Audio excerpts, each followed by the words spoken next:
উদ্ধার হলো 12 ফুট দৈর্ঘ্যের কিংকোবরা সাপ। গরুমারা জাতীয় উদ্যান লাগোয়া রামসাই রেঞ্জের চটুয়া বস্তি থেকে উদ্ধার করা হয়। এদিন স্থানীয় রাজেশ খারোয়ালের বাড়ির প্রাঙ্গণ থেকে কিংকোবরাকে উদ্ধার করে এক সর্পপ্রেমী। একের পর এক কিংকোবরা উদ্ধারের ঘটনায় উদ্বেগ দেখা দিয়েছে পশুপ্রেমী সংগঠনের মধ্যে। গরুমারার জঙ্গল লাগোয়া একাধিক লোকালয় থেকে গত কয়েক বছরে 50টি কিংকোবরা উদ্ধার করেছেন সর্পপ্রেমী নন্দু। জঙ্গলের ভেতরে কিংকোবরার বাসস্থানে সমস্যা থেকেই একের পর এক কিংকোবরা লোকালয়ে বেরিয়ে আসছে বলেই তাদের অনুমান। বন দপ্তরের উচিত দ্রুত সাপেদের উপর পর্যবেক্ষণ ও সমীক্ষা করার। বসেছিলাম তো তখন সাপটা দেখছি। আমরা কলকাতা থেকে আসছি, আমার নাম দিব্যজ্যোতি মুখার্জি। বাবা মাকে নিয়ে এসেছি কলকাতা থেকে বেড়াতে। অস্বাভাবিক অনুভূতি, 14 ফুটের একটা কিং কোবরা দেখে খুব ভালো লাগলো। আর যেরকম ভাবে আপনারা ব্যাপারটা হ্যান্ডেল করলেন, প্রথম সজীব দেখলাম জীবনে প্রথম এরকম প্রাকৃতিক পরিবেশের মধ্যে, খুবই থ্রিলড এবং উত্তেজিত। আগে কখনো দেখিনি, এটা প্রথম লাইফের প্রথম এক্সপেরিয়েন্স এরকম ভাবে এত আপ ক্লোজ এন্ড পার্সোনাল। এখানে আমরা আপনারা যেরকম ভাবে হ্যান্ডেল করেছেন অসাধারণ, মানে অসাধারণ। এরকম আমি দেখিনি আগে। এরকম ভাবে আপনাদের First হ্যান্ডেল time. করতেও এই প্রথম দেখলাম। আজকে রামসাই এলাকা চটুয়া বস্তিতে রাজেশ খারওয়াল বাঁশঝাড়ে একটা কিংকোবরা সাপ দেখতে পায় সেখানকার বাড়ির লোক। তারপরে সেখান থেকে রামসাই মোবাইল স্কোয়াডকে খবর দেয়। রামসাই মোবাইল স্কোয়াড থেকে আমাদের কাছে খবর আসে।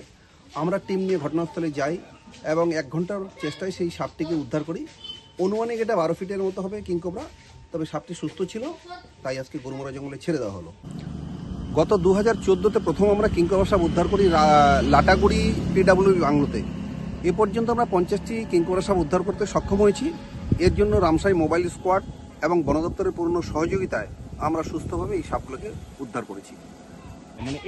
না, আমাদের এটা উদ্ধার হয়েছে যেমন লাটাগুড়ি, তারপর হচ্ছে রামসাই, তারপর হচ্ছে টিলাবাড়ি, বিভিন্ন এলাকায় সেই এলাকাগুলোতে। আর প্রত্যেকটা সাপে আমরা লোকালয় থেকে উদ্ধার করেছি। আজ থেকে বহু বছর আগে তো এদিকে কিংকোবরা দেখা যেত না, কিংকোবরা সাপটা এতদিন দেখা যায়নি, তো ইদানিং কিংকোবরা সাপ অনেকটাই বৃদ্ধি পেয়েছে।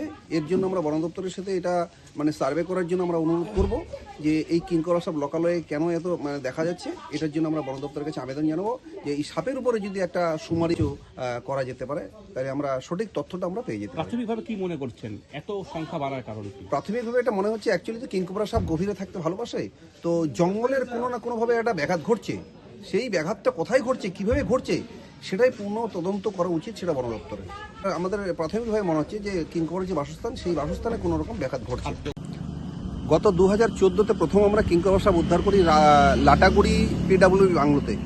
এ পর্যন্ত আমরা 50টি কিংকোবরা সাপ উদ্ধার করতে সক্ষম হয়েছি।